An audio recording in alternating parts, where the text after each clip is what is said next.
অনেক ধন্যবাদ সবাইকে এই সুযোগটা দেওয়ার জন্য। যারা এই একটা বৈরী প্রাকৃতিক পরিবেশ তার মধ্যে সকলে উপস্থিত হয়েছেন, সেই জন্য আপনাদের সবাইকে ধন্যবাদ জানাচ্ছি। আসসালামু আলাইকুম। আজকে আমরা সবাই যেখানে আপনাদের সাথে কথা বলতে পারছি সেই জন্য সত্যি আমি খুব আনন্দিত। আমাদের বিজয়ের মাস ডিসেম্বর, আমি সবাই চলে কেন চলে যাও, বিজয়ের মাস, এই বিজয় মাসে আমি আন্তরিক শুভেচ্ছা জানাই সবাইকে।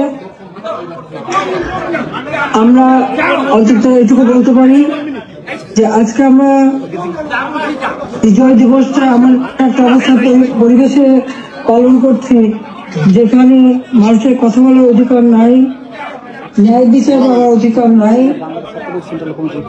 মৌলিক অধিকার থেকে মানুষ বঞ্চিত। এটাই হচ্ছে সবথেকে দুঃখের। আমাদের মহান নেতা জাতির পিতা বঙ্গবন্ধু শেখ মুজিবুর রহমানের নেতৃত্বে এই দেশ আমরা স্বাধীন করেছি। আমি জাতির পিতা বঙ্গবন্ধু শেখ মুজিবুর রহমানের প্রতি শ্রদ্ধা জানাচ্ছি। আমি শ্রদ্ধা জানাই জাতির চার নেতার প্রতি, ৩০ লক্ষ শহীদের প্রতি, ২ লক্ষ মা বোনের প্রতি। আমি আমাদের মুক্তিযোদ্ধাদের জানাই সশ্রদ্ধ সালাম। জনগণের ভোট ভাতের অধিকার, ভোট ও ভাতের অধিকার আদায় করতে যে যারা জীবন দিয়েছেন তাদের আমি শ্রদ্ধার সাথে স্মরণ করি। 2024 সাল, এই সময় যারা আমাদের আওয়ামী লীগের হাজার হাজার নেতা কর্মীকে হত্যা করা হয়েছে, পুলিশকে বাহিনীকে হত্যা করা হয়েছে, সংখ্যালঘুদের হত্যা করা হয়েছে, তাদের বাড়িঘর লুটপাট, মসজিদ, দরবার, দরগা শরীফ, মন্দির, গির্জা, প্যাগোডা ধ্বংস করা হয়েছে। আর আমাদের আওয়ামী লীগের সম্পূর্ণ জেলা, উপজেলা, ইউনিয়ন পর্যায় পর্যন্ত বাড়ি ঘর, ব্যবসা প্রতিষ্ঠান অগ্নিসংযোগ করা হয়েছে, প্রতিটি প্রতিষ্ঠানে অগ্নিসংযোগ করা হয়েছে, লুটপাট করা হয়েছে। আর এই থানাগুলিতে আগুন দেওয়া হয়েছে, পুড়িয়ে পুলিশ হত্যা করেছে। কাজে বর্তমান যারা পুলিশ বাহিনী সহ আনসার, বিডিপি যারা মৃত্যুবরণ করেছে, আমি তাদের সকলের আত্মার মাগফিরাত কামনা করি, পরিবারের প্রতি আমার সমবেদনা জানাই। আমি জাতীয় চার নেতার প্রতি শ্রদ্ধা জানাই।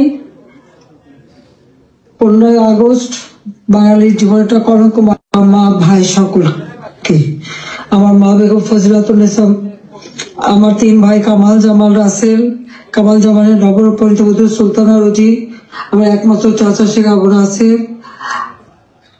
মুক্তিযোদ্ধা আমাদের শেখ ফজলুল হক মনি, তার অন্তঃসত্ত্বা স্ত্রী আব্দুল হক সানিয়াবাদ, তার 13 বছর মেয়ে বেবি, 4 বছরের নাতি সুকান্ত, 10 বছর ছেলে আরিফ, তার ভ্রাতুষ পুত্র ভাগ্নে সহ 15 আগস্টে যারা শাহাদাত বরণ করেছেন, আমি তাদের আত্মার মাগফিরাত কামনা করি। আমার বাবার military secretary brigadier Jamil Uddin এবং পুলিশ অফিসার সিদ্দিকুর রহমানকে আমি শ্রদ্ধা জানাই। আজকে আমি আপনাদের সাথে কথা বলতে চেয়ে বারবার মনে পড়ছে যে বাংলাদেশের প্রতি যে অর্জনের সাথে আমাদের প্রবাসী, এবং সেই 2007 সালে যখন আমাকে দেশে ফিরতে বাধা দিয়েছিল তখনকার সরকার, সে সময়ও আপনাদের সকলের সহযোগিতা পেয়েছি। আজকেও যখন বাংলাদেশ অত্যন্ত একটা কঠিন সময়ের মধ্যে দিয়ে যাচ্ছে, একটা ফ্যাসিস্ট সরকারের অধীনে বাংলাদেশের মানুষের মৌলিক অধিকার, বেঁচে থাকার অধিকার সবই হরণ করা হয়েছে। সারা বাংলাদেশ জ্বলছে, প্রতিটি প্রতিষ্ঠান আগুন দিয়ে পোড়ানো। সেই অবস্থায়ও প্রবাসীরা আজকে নির্যাতিত নিপীড়িত মানুষের পাশে আছেন। আমি আপনাদের প্রতি কৃতজ্ঞতা জানাই, আন্তরিক ধন্যবাদ জানাই এই চরম দুঃসময় মানুষের পাশে দাঁড়ানোর জন্য। বাংলাদেশ, যে বাংলাদেশকে আমরা গড়ে তুলেছিলাম জাতির পিতার স্বপ্নের বাংলাদেশ হিসেবে, ক্ষুধা দারিদ্র্যমুক্ত বাংলাদেশ হিসেবে, অর্থনৈতিকভাবে বাংলাদেশ উন্নত হয়েছিল, কিন্তু আজকে আমরা দেখি যে একে একে সব ধ্বংস করা হয়েছে। আজকে এমন একটা সরকার ক্ষমতায়, যাদের হাতে এদেশে 30 লক্ষ মানুষ শহীদ হয়েছে, আমাদের বুদ্ধিজীবীদের হত্যা করা হয়েছে। এই 14 ডিসেম্বর বুদ্ধিজীবী হত্যা দিবস। সেই সময় ওই নিজামী, মুজাহিদ থেকে শুরু করে এরা তো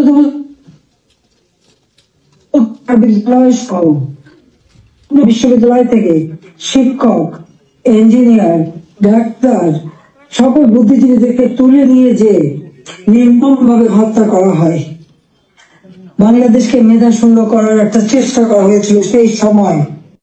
এই সাথে সাথে এই আলবদর রাজাকার আল-শামস বাহিনী বানিয়ে আমাদের একদিকে গণহত্যা, পাকিস্তানি হানাদার বাহিনীকে সহযোগিতা করা, অপরদিকে বুদ্ধিজীবীদের হত্যা করেছিল, যারা সেই ডিসেম্বর মাসের 14 তারিখ মানে 10 তারিখ থেকে 14 তারিখ পর্যন্ত কয়েক শত বুদ্ধিজীবীকে নির্মম ভাবে হত্যা করে। আমি তাদেরও আত্মার শান্তি কামনা করি, মাগফিরাত কামনা করি। আমরা আওয়ামী লীগ 75 সালের পর 21 বছর পরে আমরা সরকার গঠন করি, জনগণের সেবা করি। 2008-এর নির্বাচনে আমরা জয়ী হই। সেই নির্বাচনে আওয়ামী লীগ এককভাবে 233টা সিট পায়, আর বিএনপি পেয়েছিল মাত্র 30টা সিট। জনগণের ম্যান্ডেট নিয়ে আমরা সরকার গঠন করে জনগণের কল্যাণে কাজ শুরু করি, যার ফলে এদেশের জনগণ 2014 সালের নির্বাচন, 2018 সালের নির্বাচন এবং 2024 সালের নির্বাচনে স্বতঃস্ফূর্ত ভাবে একটা অবাধ, নিরপেক্ষ, সুষ্ঠু নির্বাচনের মাধ্যমে বাংলাদেশ আওয়ামী লীগকে বারবার ভোট দিয়ে তাদের সেবা করার সুযোগ দিয়েছে। আমি বাংলাদেশের জনগণের প্রতি শ্রদ্ধা জানাচ্ছি। দুর্ভাগ্যের বিষয় হলো 2024-এ সরকার গঠন করার পর আমরা যখন দেশকে এগিয়ে নিয়ে যাচ্ছি, এই বাংলাদেশকে একটা যুদ্ধ বিধ্বস্ত বাংলাদেশ গড়ে তুলে জাতির পিতা বঙ্গবন্ধু শেখ মুজিব উন্নয়ন একটা সম্পূর্ণত দেশ হিসেবে প্রতিষ্ঠা করে দিয়েছিলেন, যেটা আন্তর্জাতিকভাবে স্বীকৃত, জাতিসংঘ কর্তৃক স্বীকৃত ছিল। সেই সম্পূর্ণত দেশকেই আওয়ামী লীগ সরকার গঠন করার পর 2009 সাল থেকে 24 সাল এই সময়ের মধ্যে, বিশেষ করে 2021 সালে 20 সালে যখন আমরা জাতির পিতার জন্ম শতবার্ষিকী উদযাপন করি, 21 সালে যখন স্বাধীনতা সুবর্ণ জয়ন্তী উদযাপন করি, উন্নয়নশীল দেশের মর্যাদা এনে দিই, জনগণের মৌলিক চাহিদা পূরণ করি, দারিদ্রের হার 41 ভাগ থেকে 18.7 ভাগে নামিয়ে আনি, হত দরিদ্র যেটা 25.1 ভাগ ছিল সেটা আমরা 5.6 ভাগে নামিয়ে আনি। আমাদের লক্ষ্য ছিল বাংলাদেশ সম্পূর্ণভাবে অতি দারিদ্র মুক্ত হবে, আর সেই লক্ষ্য নিয়ে ব্যাপক কর্মসূচি বাস্তবায়ন করি। প্রতিটি গ্রামকে শহরে রূপান্তর করি, ঘরে ঘরে বিদ্যুৎ পৌঁছে দিই, খাদ্য নিরাপত্তা নিশ্চিত করি, দরিদ্র মানুষের জন্য বিনা পয়সা খাদ্য বিতরণ, মধ্যবিত্ত, নিম্নবিত্ত তাদের জন্য, নিম্নবিত্তদের জন্য 15 টাকায় চাল, আর মধ্যবিত্ত বা স্বল্প আয়ের তাদের জন্য 30 টাকা চাল যাতে কিনতে পারে এবং ডাল, তেল, লবণ সহ কিনতে পারে।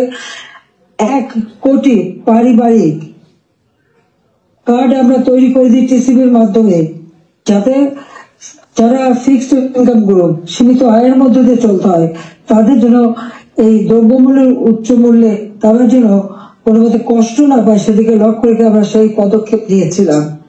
আমাদের লক্ষ্যই ছিল ক্ষুদ্র দারিদ্র্যমুক্ত বাংলাদেশ গড়ে তোলা। গৃহহীন, ভূমিহীন মানুষকে আমরা বিনা পয়সায় ঘর করে দিই। বাংলাদেশের 58টা জেলা সম্পূর্ণভাবে ভূমিহীন, গৃহহীন মুক্ত হয়, সেখানে কোনো মানুষ ভূমিহীন, গৃহহীন ছিল না, আর বাকিগুলিও করে দেওয়ার কাজ চলমান ছিল। আমরা এই বছরে বাংলাদেশকে ভূমিহীন, গৃহহীন মুক্ত একটা মানব কল্যাণে রাষ্ট্র হিসেবে গড়ে তুলতে পারতাম, কিন্তু আমাদের দুর্ভাগ্য চরম ভাবে একটা চক্রান্ত শুরু হয়। এই চক্রান্তটা যে করা হয়েছিল সেটা আপনারা নিজেরাই জানেন, যে এখানে ডক্টর ইউনূস সে বহুদিন থেকে চেষ্টা করেছিল, 2007-এও দল করার চেষ্টা করেছিল, ব্যর্থ হয়েছিল। এরপর সে ষড়যন্ত্রে লিপ্ত হয় এবং সেটা সে নিজেই বলেছে। যখন জাতিসংঘে গিয়েছিল বিল ক্লিন্টন ফাউন্ডেশনের এক অনুষ্ঠানে, বিল ক্লিন্টনের সঙ্গে পরিচয় করার সময় সে বলেছিল যে 2024 জুলাই 7 তারিখ থেকে যে কোটা আন্দোলন শুরু হয়, এটা কোনো ছাত্র জনতার আন্দোলন ছিল না, এটা ছিল তার মেটিকুলাসলি ডিজাইন করা একটা পরিকল্পিতভাবে আন্দোলন, যার মাধ্যমে আমাকে ক্ষমতাচ্যুত করে এবং তার মাস্টার মাইন্ড দিয়ে সে পরিকল্পনা করে এটা করেছিল। কথাটা বাস্তব, কারণ কোনো কোটা ছিল না, সব দাবি মানা হয়ে গেছিল। কিন্তু দাবি মানার পরেও কেন আন্দোলন চলে? আর এই আন্দোলনের কোনো নেতা কিন্তু খুঁজে পাওয়া যায়নি। যেখানে যেটা গভীর চক্রান্ত সেটা বোঝাই যাচ্ছিল। তো এই চক্রান্তটা সে মেটিকুলাসলি করেছিল। তার চক্রান্ত 1, 2, 3 অর্থাৎ ABC, এভাবেই ডি, এভাবেই তার পরিকল্পনা করা। প্রথমে আন্দোলন সে সফল করলো, এরপর সব জ্বালা পোড়াও। জাতির পিতা বঙ্গবন্ধু স্মৃতি জাদুঘর, ওই ছবিটুকু তো আমরা 2 বোন পেয়েছিলাম। আমরা তো ভোগের জন্য নেইনি, জনগণকে এই সম্পদ দান করেছিলাম। সেই বঙ্গবন্ধু ভবন, স্মৃতি জাদুঘর আগুন পোড়ায় একসাথে, ওই লাইনে 9টা বাড়ি পোড়ায়, 4টা মানুষ পুড়ে মারা যায়। খালি এখানেই না, সারা বাংলাদেশ আগুন দিয়ে জ্বালায় তারা। সেই মেট্রো, ওই ইউনূসের একজন সমন্বয়ক, সে নিজেই স্বীকার করেছে পুলিশ হত্যা এবং মেট্রো রেলে আগুন না দিলে নাকি তাদের বিপ্লব সফল হতো না। তো পুলিশ হত্যা এবং মেট্রো রেল আগুন দেওয়া, অর্থাৎ শুধু মেট্রো রেল না, যে কটা প্রতিষ্ঠানে আগুন দিয়েছে, বিটিভি থেকে শুরু করে আমাদের সেতু ভবন, সড়ক ভবন, দুর্যোগ মন্ত্রণালয় ভবন, সবই তাদের ওই পরিকল্পনার অংশ। এবং সেই সাথে বঙ্গবন্ধু ভবন থেকে শুরু করে আওয়ামী লীগের সকল নেতা কর্মীদের বাড়ি ঘর, ব্যবসা প্রতিষ্ঠান সব অগ্নি সংযোগ করে পুড়িয়ে দেওয়া হয়েছে। এমনকি নরসিংদীতে আপনারা দেখেছেন, জেল ভেঙে দিয়ে সেখান থেকে সমস্ত কয়েদি, জঙ্গি, সন্ত্রাসী তাদেরকে ছেড়ে দেওয়া হয়েছে। শুধু তাই না, ইউনূস ক্ষমতা এসে যত জঙ্গি সন্ত্রাসী ছিল তাদেরকে তারা ছেড়ে দিয়েছে, মুক্ত করেছে। এমনকি 21 আগস্ট গ্রেনেড হামলা যারা আসামি তাদেরকে ছেড়ে দিয়েছে। হলি অটিজেনে যেখানে জঙ্গি হামলা হয়, আমরা সেই হামলা মোকাবেলা করে সেখানে কিছু মানুষ উদ্ধার করি, কিন্তু অনেক মানুষকে তারা হত্যা করে। সেই অপরাধী জঙ্গি সন্ত্রাসী যাদের বিচার হয়েছিল, সাজাপ্রাপ্ত, তাদেরকেও মুক্ত করে দেয়। মানে এটা কোন ধরনের কাজ আমরা জানি না। আর দেখা যাচ্ছে যে শুধু আগুন দিয়ে পোড়াচ্ছে না, বাড়ি ঘর সম্পত্তি লুটপাট করা এবং তারপরে অগ্নিসংযোগ করা, সংসদ ভবনে আক্রমণ, সেখানে ভাঙচুর করা, চিফ জাস্টিস তাকে অপমান করে, লাঠি সোটা নিয়ে তাকে অপমান করে তাকে পদত্যাগে বাধ্য করা, নির্বাচন কমিশন, পাবলিক সার্ভিস কমিশন, মানবাধিকার কমিশন করে এক এক প্রতিষ্ঠান, প্রত্যেকটা প্রতিষ্ঠান ধ্বংস করেছে। সকলকে সেখান থেকে বাধ্য করেছে পদত্যাগ করতে। আওয়ামী লীগের নেতা কর্মী শুধু না, আমাদের যারা বুদ্ধিজীবী, সাংবাদিক, 300 সাংবাদিকের অ্যাক্রেডিটেশন কার্ড বাতিল, চাকরিচ্যুত। 106 জন সাংবাদিকের বিরুদ্ধে হত্যা মামলা, এখন প্রায় 1700 সাংবাদিক গ্রেপ্তার, বন্দী। আওয়ামী লীগের কয়েক হাজার নেতা কর্মী, প্রায় 4-5 হাজার নেতা কর্মী তাদেরকে হত্যা করেছে, আহত করেছে। পুলিশ 3000-এর মতো পুলিশ তাদেরকে পুলিশকে হত্যা করেছে। আনসার 40 জন আনসারের কোনো খবরই নেই, তাদের গুম হয়ে গেছে, তারা বাড়ি ঘরে আসতে পারে না, জানেও না তারা কোথায় আছে। তাদেরকে মেরে তাদেরকে লাশ পর্যন্ত গুম করে দেওয়া হয়েছে। সব ব্যবসায়ী, সাংবাদিক, সংস্কৃতি কর্মী, পেশাজীবী প্রত্যেকের বিরুদ্ধে মিথ্যা মামলা আর হত্যা মামলা। আমি জানি না পৃথিবীর কোন দেশে এত হত্যা মামলা হয় কিনা। আমার নিজের একার বিরুদ্ধেই তো বোধহয় 250 মামলা, তাও আবার হত্যা মামলায়। সে গরুকেও তারা কিভাবে পিটে হত্যা করেছে এই জামাত শিবির এবং আমাদের ইউনূস সাহেবের মানে সন্ত্রাসী ক্যাডাররা, সেটা নিশ্চয়ই আপনারা ভিডিওতে দেখেছেন। ছাত্রলীগের নেতাকে পায়নি, তার মা নামাজ পড়ছিল, তার মাথার বাড়িতে তাকে সেখানে মেরে ফেলেছে। যুবলীগের নেতা এই মৌলভীবাজারে গত কালকের ঘটনা 7 তারিখে করি, আমার সময় তো সংবাদপত্র, টেলিভিশন, রেডিও, সোশ্যাল মিডিয়া সবই তো সম্পূর্ণ স্বাধীনতা ভোগ করেছে। যার যখন যেরকম আলোচনা করা দরকার করেছে, টক শোতে যত রকমের সমালোচনা করা তারা করেছে। এ পর্যন্ত যাদের হত্যা করা হয়েছে, লুটপাট, অগ্নিসংযোগ, মানুষ হত্যা, ছাত্র হত্যা, প্রতিটি শিক্ষা প্রতিষ্ঠানে লুটপাট, সেখানে তাদের উপর নির্যাতন, শিক্ষকদের উপর নির্যাতন, ছাত্রদের উপর নির্যাতন, প্রতিটি জায়গায় নির্যাতন চালানো হচ্ছে। আপনারা কি একবার ভাবতে পারেন? শিক্ষক, গুরুজন, শিক্ষককে দেখে ছাত্ররা ভয় পায়, সমীহ করে। আর আমরা কি দেখলাম?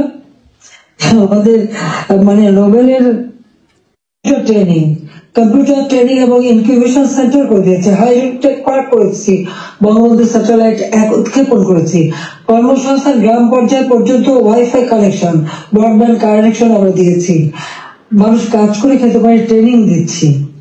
আর এখন বিদ্যুৎ নাই, কেউ কাজ করতে পারে না, প্রত্যেকটা গ্রামকে শহরে রূপান্তর করেছি আমরা, রাস্তাঘাট, মূল ব্রিজ সব করেছি।